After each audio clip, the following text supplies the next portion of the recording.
ఈ సినిమాలో క్యారెక్టర్ల గురించి మాట్లాడుతున్నారు. దాంట్లో రాజా అని ఈ సినిమాలో అసిస్టెంట్ డైరెక్టర్ చేశాడు. రాజా ఒకసారి వచ్చి నీ మొహం చూపించురా ఒకసారి.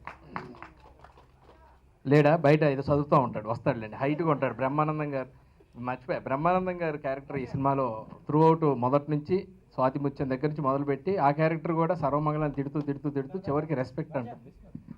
ఆ క్యారెక్టర్ చేసినప్పుడు, ఆ క్యారెక్టర్ డిజైన్ చేసినప్పుడు శివాజీ గారు సార్ ఇప్పుడు బ్రహ్మానందం గారి ఎవరండి వచ్చావదా జాన్ బాబు ఇతని పేరు ఈ సినిమాలో క్యారెక్టర్ చేశాడు. నిన్ను తినేమ్మ పరిచయం చేద్దామని పిలిచాను. ఏమన్నా మాట్లాడతా? నమస్కారం పెట్టి మరి నవీన్ ఒకసారి నించో, నువ్వు కూడా నమస్తే పెట్టు.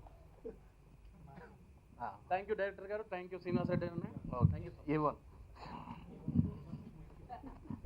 అది బ్రహ్మానందం గారి క్యారెక్టర్ ఇలా డిజైన్ చేసినప్పుడు శివాజీ గారు అడిగారు, సార్ వెళ్ళి ఆయన గారి పర్మిషన్ అడగాలి కదండి అంటే, పర్లేదు సార్ నేను అడుగుతాను, మీకు పరిచయం లేదు కదా నేను అడుగుతానని బ్రహ్మానందం గారికి ఫోన్ చేసి, గురుగారు మీది ఓ ఫోటో వస్తూ ఉంటుంది సినిమా మధ్య మధ్యలో లాస్ట్కి ఇలా రెస్పెక్ట్ ఉంటుంది అంటే, ఫోటో ఎందుకురా నన్నే పెట్టుకొని నీకోసం ఫ్రీగా చేస్తా అని. మిమ్మల్ని పెట్టుకుంటే మామూలుగా సార్ మేము అక్కడెక్కడో భీమిలీలో షూటింగ్ చేస్తూ ఉన్నాం, మిమ్మల్ని అక్కడ దాకా తీసుకెళ్ళి మిమ్మల్ని ఇబ్బంది పెట్టడం మాకు ఇష్టం లేదు సార్ అంటే ఓకే అన్న తర్వాత ఈయన సార్ బ్రహ్మానందం గారికి పద్మశ్రీ బ్రహ్మానందం గారికి ధన్యవాదాలు అని వేయాలంటే నేను అదే విషయం ఆయన అడిగాను, సార్ ఎలా డాక్టర్ పద్మశ్రీ బ్రహ్మానందం గారికి ధన్యవాదాలు, నా సినిమాలో నా పేరు ఉంటాం ఏంటి అన్నాడు.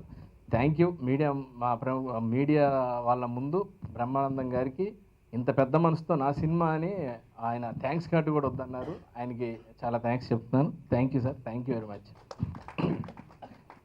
ఏమనుకోకపోతే రాణి గారు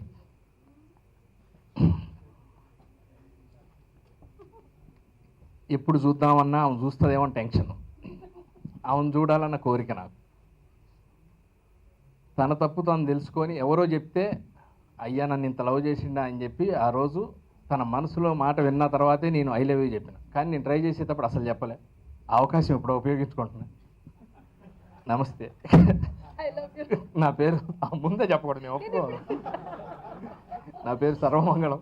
నిన్ను చేసుకుంటే మా అమ్మతాన్ని పోతాను నేను, అందుకే నిన్ను లవ్ చేద్దాం అనుకుంటున్నా. నా లవ్ని అంగీకరిస్తాను. Thank you very much. నేను డైరెక్టర్ గారిని అడిగా, సార్ ఒక్కసారన్నా ఐ లవ్ యూ చెప్పించండి అంటే సక్సెస్ మీట్లో చెప్పండి అన్నారు. వెయిట్ చేస్తా ఉన్నప్పటి నుంచి, సార్ ఒక్కసారి ఐ లవ్ యూ చెప్తాను సార్, ఒక్క హగ్గు సీన్ సార్, ఒక్క కిస్సు సీన్ సార్ అంటే మీరు అన్ని సక్సెస్ మీట్లో తీర్చుకోండి అన్నారు. ఈరోజు నెరవేరిని. థ్యాంక్ యూ సార్, నా కోరిక నెరవేరు. అసలు సరే మా ఇద్దరికి అసలు లేదు. ఆయన భుజం వచ్చేస్తుంటే నేను థియేటర్లో కూర్చొని నా ప్లేస్లో కాంతారావు చూసినప్పుడు ఎంత కోపం వచ్చిందో అంత కోపం వచ్చింది. మొదలుపెట్టు ఈ సినిమాలో మొదలు పెడుతూ చెప్పుకుండా పోతే అండి ఒక 3 గంటలు పట్టుద్ది. నేను ఇంతకుముందు ఉపద్ఘాతాలు చాలా చెప్పాను.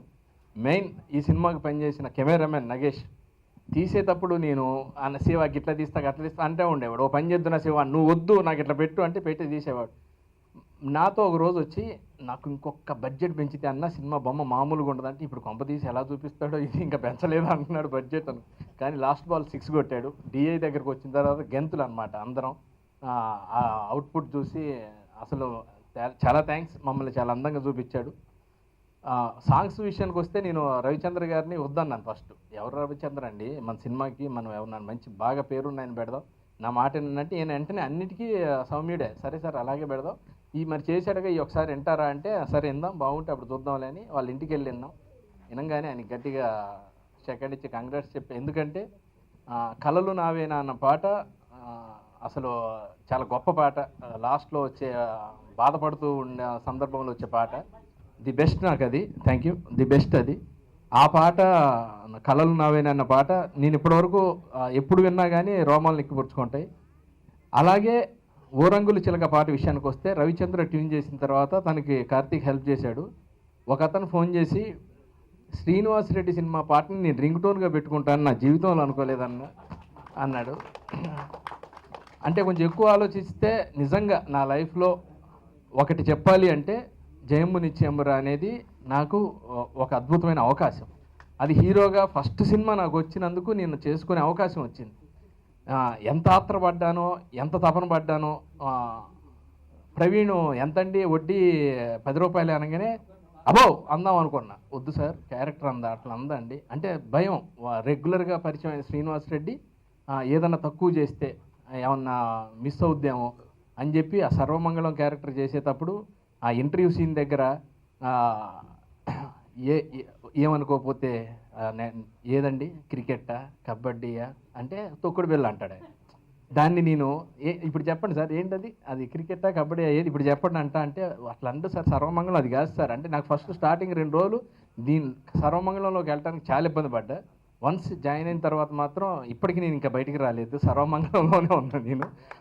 అంతగానో ట్రావెల్ రోజు చూస్తున్నాం, డబ్బింగ్ చెప్తున్నాం. 4 సార్లు సినిమా మొత్తం డబ్బింగ్ చెప్పేసరికి తలప్రాణం తోక్కొచ్చింది. కానీ ఎప్పుడు డబ్బింగ్ చెప్పి విన్నా కానీ పాతది ఇది వినిపించేవాడు. ఏది పెట్టమంటారంటే ఇదే పెట్టండి సార్, ఇదే బాగుంది, అంత బాగా చేయించుకున్నాడు. మ్యూజిక్ కార్తీక్ రోడ్రిగేస్ ఒక కోతి బొమ్మకి ఇచ్చిన మ్యూజిక్ సపరేట్. ఆ మ్యూజిక్ రవివర్మ గారికి సంబంధించిన కోతి బొమ్మ దగ్గర ఇచ్చిన బ్యాక్గ్రౌండ్ నేను ఇంట్లో గదిలో కిటికీ దగ్గర ఉన్నప్పుడు ఇస్తే కనెక్ట్ అవుతుంది. హీరోయిన్ పరిచయం అయిన దాకా ఓ రంగుల చిలక, పరిచయం అయిన దగ్గర నుంచి ఒక తృప్తికరమైన మ్యూజిక్ ఫ్లూట్తో ఎంతో అద్భుతం. పరిచయం తర్వాత బండి మీద తీసుకెళ్ళేటప్పుడు ఇంకో మ్యూజిక్. ప్రతిదీ స్టేజెస్ పెంచుకుంటూ వెళ్ళావు అన్న, చాలా థ్యాంక్స్. నిజంగా నాకు అవకాశం వస్తే కూర్చోబెట్టి నేను నిజంగా నూనె పెట్టి నీ గడ్డం గీరాలని ఉంది నాకు. అంత ప్రేమగా అంత ముద్దుగా ఉన్నావు నాకు. చాలా చాలా థ్యాంక్స్ అన్న. నువ్వు చిన్నోడు కాబట్టి ఇంకా ఎక్కువ చెప్పలేదు. చాలా థ్యాంక్స్. చాలా బంగారు భవిష్యత్తు ఉంది, రేపు పెద్దోడు అవుతావు నువ్వు. అప్పుడు కూడా నేను అడిగితే చేయాలి నాకు. మా రవికి కూడా నేను పర్మిషన్ తీసుకున్నాను, రవిచంద్రన్ కూడా అన్న నువ్వు కూడా చేయాలి, నువ్వు మళ్ళీ కుదరదు నెక్స్ట్ అడిగితే ఎప్పుడన్నా ఏదైనా అవకాశం వచ్చి మంచి కథ వచ్చితే నా దగ్గరికి నేను మీ దగ్గరకు వస్తాను, నన్ను గుర్తుపెట్టుకోండి అని చెప్పి. అంత గొప్ప వాళ్ళు అవుతారు. ఇంకా ప్రొడక్షన్ దగ్గరకు వస్తే ఎస్ఆర్ఎఫ్ నాకు ఎస్ఆర్ఎఫ్ అని శివరాజ్ ఫిల్మ్స్ అండ్ అని పెట్టానని ఫస్ట్ బొమ్మ తయారు చేసి ఒక డిజైన్ తయారు చేసి చూపించగానే ఎస్ఆర్ఎఫ్ శ్రీనివాస్ రెడ్డి ఫిలిమ్స్ భలేగా ఉందనుకున్నాను. కాదు సార్ శివరాజ్ అని పైన శ్రీనివాస్ రెడ్డి ఫిలిమ్స్ సార్, కింద శివరాజ్ సార్, ఇది ఫిక్స్ అవ్వండి అని చెప్పాను నేను. సార్ శివరాజ్ ఫిలిమ్స్ కాదు శ్రీనివాస్ రెడ్డి ఫిలిమ్స్, ఇది ప్లీజ్ నన్ను పార్టీ చేసుకోండి మీ బ్యానర్. అంతేనా? Okay thank you. అమ్మయ్య నాకు కూడా నేను రేపెళ్ళి కార్డు తీసుకో. ప్రతి చిన్నది ఎన్ని రోజులు తీస్తారండి, ఎందుకు వచ్చిన వాళ్ళ నా మాట ఏంటండి అంటే లేదు సార్ అది వచ్చిందాక వదలను అనేవాడు. కొన్ని చెప్తే ఆ ప్రేమ మరీ ఎక్కువ, అంత ప్రేమ ఆయనకి అనుకుంటారు. 80 రోజులు షూటింగ్ అంటే మామూలు విషయం కాదు నాలాంటి మీద. అది కొందరు ఏంటంటే పుసుక్కుని చెప్పేసే ఉంటారేమో, మిమ్మల్ని బ్యాడ్ అనుకోరు సార్. మీరు రావడం కోసం మీరు లొకేషన్ మీకు సహకరించడం, వర్షాకాలం వెళ్ళాం మనం అక్కడ 5 రోజులు వెయిట్ చేసాం. కృష్ణ భగవాన్ గారిని 4 రోజులు కూర్చోబెట్టి ఆయన సరదాగా కూర్చున్నారు. ఇలా లెక్కేసుకుంటూ పోతే తప్పితే వర్కింగ్ చేసి పర్ఫెక్ట్గా చేసింది మాత్రం తక్కువ రోజులే, కానీ ప్రోడక్ట్ కోసం ఎక్కువ రోజులు కష్టపడ్డాం.